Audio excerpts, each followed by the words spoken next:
What's up, guys? What's up, guys? It's welcome. It's me, man here, Double H Half of. Welcome to this week's Q&A, where you can send in your questions and I answer them. So remember, to get your question answered, it's not that difficult. Maybe hard, but it's not that difficult. So go to the website www.halfoffootballhot.com.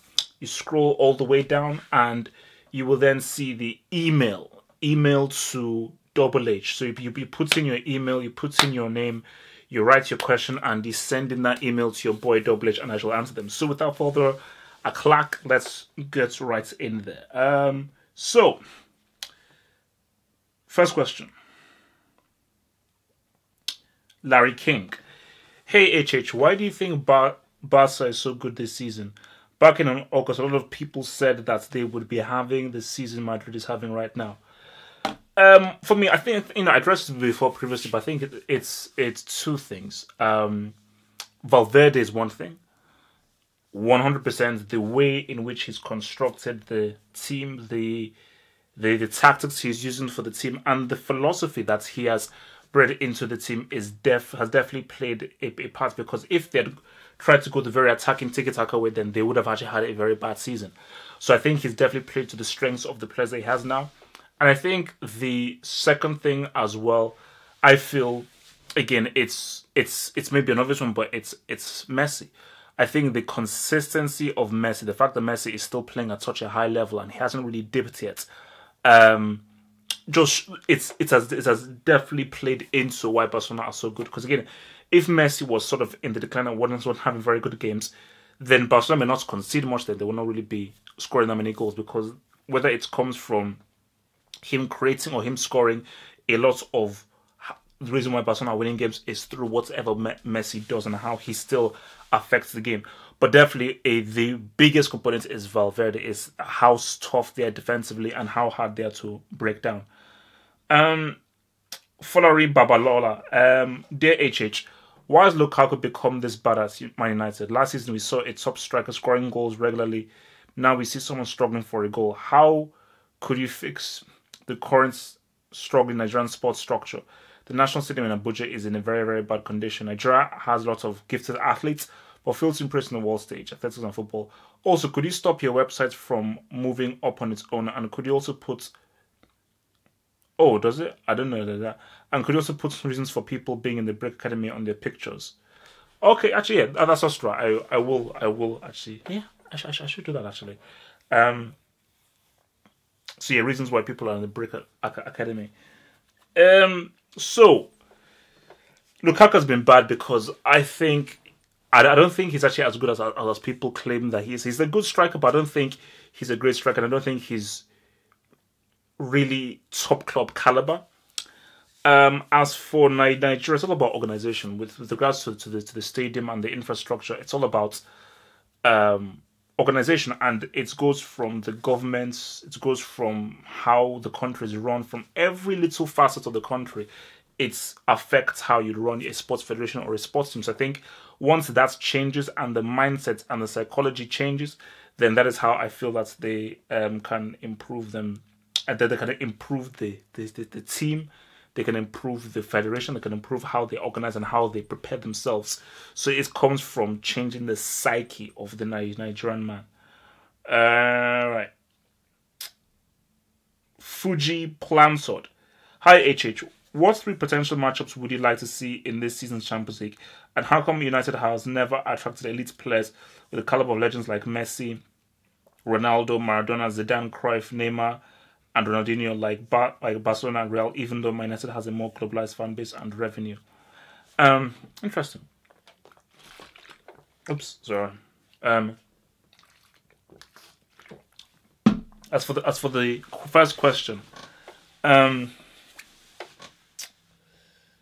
potential matchups I'd like to see. I mean, I really would love to see. I think PSG with a lot of teams. I'd love to see PSG Bayern again. I'd love to see PSG Barcelona. I think PSG Barcelona is the one matchup I would definitely love to see.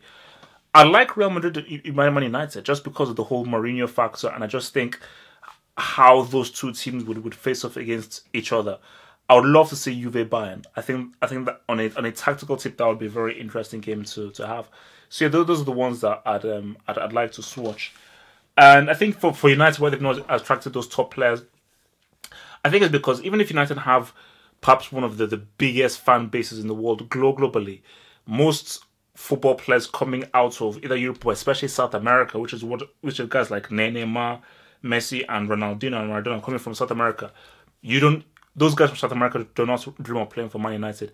They dream of playing for Real Madrid or Barcelona because they're contemporaries and growing up and just their culture. First of all, there's a whole Spanish aspect. Spanish and Portuguese, they are very, very close, the whole Iberian thing. And also, culturally, it's close. But I think as well, those teams are seen as the biggest teams. Because the biggest teams in South America and the teams who I love the most are either Real Madrid or Barcelona in South America. Whereas United have really infected that fan base as much as they have infected like the fan base of Asia or Africa. Big Rich. Hey HH, which country from Asia, Africa, or North America can win their first World Cup? From Asia, I think, if you're saying by which one, I think for Asia, it has, it's more likely going to be, at this, I'd still say Korea. I still have to, maybe Japan, I'll go Japan. I think Japan might win it. Africa, it's either going to be Egypt or a West African country, maybe Nigeria, Cameroon or something, but I think definitely Egypt or a West African country. North America, if America can no, I'd say Mexico. Mexico over USA. Jose Jamil, hey HH, I'm from India. I have a 3-part question. A, in today's market, how much would Eden Hazard sell for? B, will he eventually leave Chelsea, and if so, when? C, can Chelsea replace him with the cheddar they will receive from his transfer? Thank you in advance. You're a legend. Cheers. Thank you very much. I hope you're all is good in India. So in today's market, how much would Eden Hazard sell for? In today's market, you're looking at, if Coutinho is going for 145, for Hazard, in today's market, you're looking at 180. You're looking at 170, 180. So I'm looking at 170, 180 is what I think he would go for. Nothing below 170. If Coutinho is going for 145, Hazard has to go for nothing less than 170. Will he eventually leave Chelsea? Yes, he will. I think he'll leave Chelsea this summer. If not this summer, definitely next summer. So he will not be in Chelsea beyond next summer, but I'm going to hash a bet and say he may leave this summer based on the stuff that is happening. See, can Chelsea replace him with the cheddar that we'll receive from his transfer? I'm not sure. I don't. Possibly, if they can go to Brazil or Argentina and just find a gem that nobody knows about. Remember, like how Klopp found Lewandowski. If they can just be really good at scouting and just find a gem for like 50, 60 million that nobody really knows about, like an up-and-coming Brazilian, like that dude that's going to be coming for Real Madrid, then that is the only chance. But it's going to be very, very hard because Hazard is a special kind of player. And it's very hard to find players who are that special. So if they lose him, it's going to be very bad. All right. Okay, so PQU Disney. Hello, HH. What are your thoughts on Mourinho's recent beef with Conte? And who do you think Mourinho went after? And why do you think Mourinho went after Conte instead of Guardiola as Pep is top of the league? If I was Mourinho, I would have targeted Pep and City instead of Conte and Chelsea, and drug Guardiola into a war of words as well on title and hinder them, and could allow United back in the conversation for the title if City starts dropping points. So the reason why Mourinho did not go for Pep, because Mourinho knows that the title is lost, and he knows that a war of words will not unsettle City enough for them to drop enough points for United to get back in the title race. He knows that that's gone, so there's no point in even getting into a war with him. That battle is already lost. Conte is all stems from the loss that they had. I think it was the 3-0 loss that they had when Chelsea played against United and Chelsea pimped United. He did not like how Conte was celebrating, and he found that was a bit of a personal insult towards him. And since then, he has really had an axe to grind against Conte. And that is why he says, I don't like you, I want to beat you up, pretty much. And I want to see them fight, basically. So yeah, I want to see them fight. Dylan Holmes, hey HH, I have a few small questions for you. One, who do you want to see win the Champions League this season? Either PSG, because it would piss off a lot of people, or Bayern Munich because of Uncle Heinkes. 2, Who had more potential back in 2011, Nasri or Honda? I'd say Honda. I would say Honda. Because I just think just what Honda could do and its impact, I'd definitely say Honda. 3, who do you think is a better midfielder between Matic and Fernandinho? Fernandinho. It's not even close. Fernandinho, easily. I mean, Matic is alright, he's good, but Fernandinho is literally an engine for Man City. AJ. Hey, AJ, do you think VR should be used at the World Cup this summer? No. It's good, but it's not good enough, and it could really ruin the World Cup. So until it is watertight and it is quick and fast, it should not be used at all at the World Cup this summer. Personally, I think FIFA has to use it to ensure that big games aren't ruined by poor officiating. I say no. Unless it is waterproof and tight. Because look, we're already seeing how VAR, people are like, does it work, does it not work? And if you're going to waste 5 minutes for a system that doesn't even show whether something's fully right or not, I don't want it at the World Cup. I don't. Hi HH, what do you think of Arsenal Fan TV? Seeing their fans supporting a comedy club makes me personally feel sorry for them, but it's still quite funny to watch. Also, what do you think of some of the deluded fans who think Arsenal fans who still support Wenger, not mentioning any names, but you can probably know who I am referring to, Ty? Would love to know your thoughts and keep up the good work. Arsenal Fan TV, yeah, I mean, I find it's, amusing, it's interesting. But I think for me, I mean, like, I love what Robbie has done, and I'm a huge supporter of Robbie. And I think that what he's created off the back is great. And I think, honestly, a fellow black man succeed like that, I think it's great. So I think I'm 100% a fan of Robbie and what he wants to do to succeed. For me personally, because I'm not an Arsenal fan, and I don't see a lot of guys just pretty much ranting and raving and insulting, it's not really for me. I do like to listen to stuff that's Thai and Mose, because I think that they do say some very interesting things and make some very interesting points. And I love watching Kelechi, because Kelechi, as a fellow Nigerian and also meeting him, I just love what he does, because he represents Nigeria very well. But yeah, look, it's just not really my flavor, really.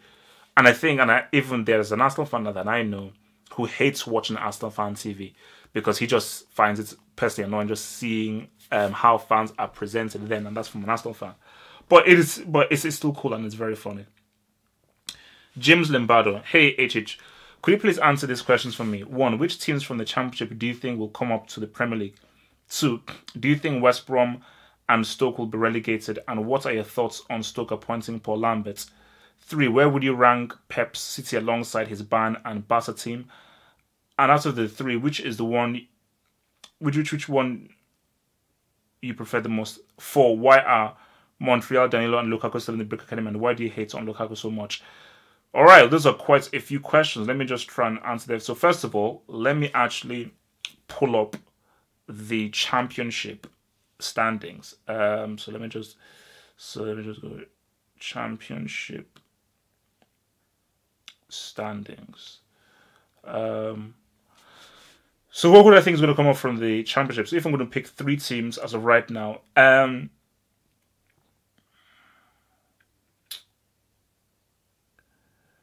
Wolves are going to come up. Cardiff City are going to come up, because I don't trust. Even if Derby City are doing pretty well, they're going to come. I think Wolves for sure. Wolves, Cardiff City. I'm not going to say Bristol City. I mean, Derby County could do it, but this is just me off the whim. I think Bristol City, especially based on what they did in the EFL Cup, I think Bristol City, Cardiff City, I think that they've gone just that more pedigree. I think for Villa, I think it would be too soon for them. But they're doing really well, 37 points, 5th. So Wolves, Cardiff City, Bristol City, those are the 3 I think that are going to come up. 2, do you think West Brom and Stoke will be relegated? West Brom won't be relegated. Stoke probably might be. And your thoughts on Stoke appointing Paul Lambert? I think it's all right, but I don't really know how well he can do against a team avoiding relegation. So we are waiting and we see how good he will be. We just have to wait and see. Where would you rank Pep City alongside his Bayern and Barca team? I would say Pep City is better than it's tough. I would argue that Pep City probably is better than his Bayern. Pep City is better than his Bayern team, and might just be below his Barca team. So I'd say his Barca team, his City team, then his Bayern team. And out of the three, which is the one you prefer the most? City. I think his Man City team are much more exciting, much more dynamic, and much more entertaining to watch. Yeah. 4. Why are Montreal, Danilo, and Lukaku still at the Brick Academy? Because they're crap. And why do you hate on Lukaku so much? I don't hate on him. I just think that the guy's a crap football player. Manfred Gunza, what's up, HH? If you had to make a 5-a-side team composed of only video game characters, who do you have in your side? Personally, I would have Donkey Kong in goal due to his long range throwing and strength, Master Chief in defense because of his leadership skills, Solid Snake and Easy in midfield due to their trickery, and Sonic the Hedgehog up front as his speed would be deadly on counterattacks and would terrify defenders. What do you think? That's pretty interesting. I mean, maybe in goal I would have I'd have Bowser in goal. Mario would probably be like my midfielder, just to navigate things. I would probably have Kane from Legacy of Kane in defense, Soul Reaver because he'd scare everybody. I'd have to have Master Chief in there because again as you said, leadership skills. I think his leadership skills and just his bravado will really inspire the whole team. And I'd probably have Half-Hope Shepherd in there, the main character of Mass Effect, because I just think that his daringness and his craziness would give the team the edge, and I think his edginess would spur them on. That's actually pretty interesting, actually. I like that question. Udoin Young Itata. HH legend, my brother, double fist up. Your work is amazing. Love how you generally talk football with a tone of celebration and a pinch of humor. I have a few questions for you, my brother. The Nigerian Under-17 team of 2013 played the best football I've seen by any Nigerian youth side. Which is your best Nigerian youth team of all time? If that is the side that had Kelechi and Victor Osimhen and all those boys, then probably yes. Either that team, or I think the guys from the early 90s, which had Okocha and all those boys, who also won the Youth Cup. I think the team of the early 90s were also pretty good. 2. Don't you think it is a good idea to bring back a tournament like 1997's Tournoi de France? Roberto Carlos, there is something similar, which is the Confederations Cup, because I think the Confederations Cup is pretty much the replacement for the Tournoi. So Roberto Carlos cracked a wonder kick that defied physics in that tournament. Yes. 3. Do you remember Africa versus Europe match that had Christian, Gian, John, Shoes, Olise, and Abedi feature? Would it be a good idea to create a competition in a non-major tournament year that would have all-star teams of continents compete in a League 4 format?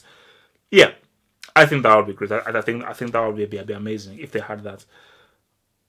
Because I actually do generally miss that. 4. Alessandro Nesta is the best defender I've ever seen. Respect to Maldini, Virchwood, Baresi, Aldair, Bergomi, Gentile. Who's your outright favorite proper defender of all time?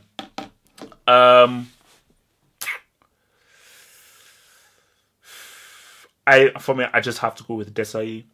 I just go with Desai because when you look at reading of the game, tackling, defending, bringing the ball up, calmness under pressure, I think.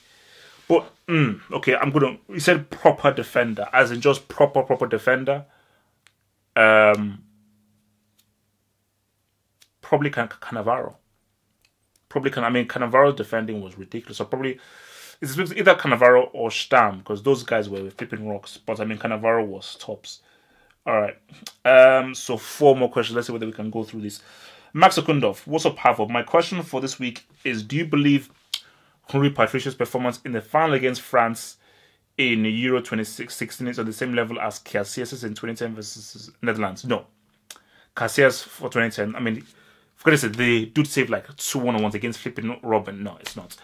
Do you believe Patricia's performance was one of the greatest performances in the final by keeper? Nope. I think the best performance by keeper in a final was Casillas 2010. And also, what other great performances do you know by keeper in the final? Casillas 2010. And if you could rank truly great performances by keeper, where would Patricia's performance in the 2016 final be? I'd say maybe top 4 or top 5, but definitely not better than Casillas. Lastly, do you believe Patricia is one of those players like Klose and Patrick Mboma, who were average for clubs, but when it came time to lace up for their country, they produced their absolute best. Thank you for putting up the best football analysis. Keep it up. Yeah, I think definitely he is one of those guys where, and it happens, and I think and it's good that you bring up the Patrick Mboma and the closer thing, where for clubs they're whatever, but for countries their psychology changes, just like how for Real Madrid they're really good in La Liga, and they may be better in La Liga, but once they're in the Champions League they completely change. And if you're Portuguese, you have to love that, and that's something that would actually really cherish it. That's wait, this is a dude that, when it comes time to put on the jersey of the national team, they rise and they take their football to the next level and they put in their best. Which is why I think 100% he has to pretty much be the number one guy going for Portugal in this World Cup. Yared. What's up, my African brother? My name is Yared and I'm from Ethiopia. Keep up your daily content and entertaining meal videos. I always look forward to watching your content. I have a couple of questions. Do you think we'll ever see a small English club like Leicester in the Champions League again in the next 10 years? No. I don't think we will. I mean, because again, that's just a rarity that probably happens every 15 or 20 years.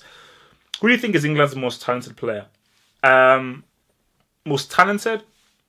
Even if he gets injured a lot, I would still say it's Jack Wilshere. Jack Wilshere, as for talent-wise, of what he can do, I still say Jack Wilshere is the most talented player. Yeah. Maybe Dele Alli is close to it, but I'll definitely say Jack Wilshere. Do you rate Ramsey from Arsenal? No. I used to, but not really. Andy Carroll from West Ham? No. And Edison from City? Yes. So Edison from City, I think Edison, I'd arguably say he's one of his top 5 in the world. Top 5 in the world. Ramsey, Carroll, get the hell out of here. Farid El Dafrawi. Hey HH, if you can make your best 11 African team going to the World Cup, who would you include? I know you've been posting daily and I appreciate your hard work. If you can make, I mean, it's going to be very hard to think of the best 11, but just off the top of my head, players that have to be in there. I mean, you've got to put in, I've forgotten his name, the Moroccan defender, Benatia. You've got to have Benatia there. You have to have, I think you've got to have the Ekong and Balogu there as well, the defenders. You've got to have Mane. You've got to have Salah. You have to have Ndidi. You've got to have, I mean, I still say you've got to have Iheanacho. You've got to have Keita Balde. You've got to have, I think those are the ones that really jump off from my head. I mean, a lot of those DR Congo boys you've got to have. You've got to have, I mean, I think there's Kachunga is one. A lot of those DR Congo boys you've got to have. But I think that's something I've got to really think about a lot more of the names. But the main names, like you're looking at Balogu, you're looking at Koulibaly, Keita Balde, Sadio Mane, Iheanacho, Moses. You have to have Moses. You have to have Moses. You have to have Moses. Prashant Mori. Hey hi HH. I like your knowledge of football and I watch every video. My question is, who is the better left back? Just David Alaba or Jessica Alba? Thank you for keeping up your good work. David Alaba is easily better than Jessica Alba. Now, Jessica Alba, 5 years ago, was possibly the best left back in the world. Like Jessica Alba, 2012. Like 2010, 2012, Jessica Alba was arguably one of probably the best left back in the world. But as of right now, my gosh, I'm easily 100% putting David Alaba over Jessica Alba because David Alba's consistency, his use when he's with the ball, how he runs up the channels, his control on the ball, his ability with the ball, his tackling, his defending, how he brings up to attack, how good he is at crossing, how good is he at getting into the byline, the quality of his crosses into the box, his all-around game is beautiful and it's amazing. Guys, it has been swell. Thank you very much for joining me for this week's Q&A. If you want your question answered, remember, head to the website, halfoffootballhot.com, scroll down, put in your name, put in your email, and ask me any question. It can either be football-related or non-football-related. Remember, think about joining the patron, because if you become a patron, you can request vids that you want specifically. So all these questions you have, you can give me questions you want, and I'll actually do extended 5-6 minute vids based primarily on whatever question or topic you want if you become a patron. So yeah, guys, bada bing, bada three smack. Stay true and stay black. Peace out.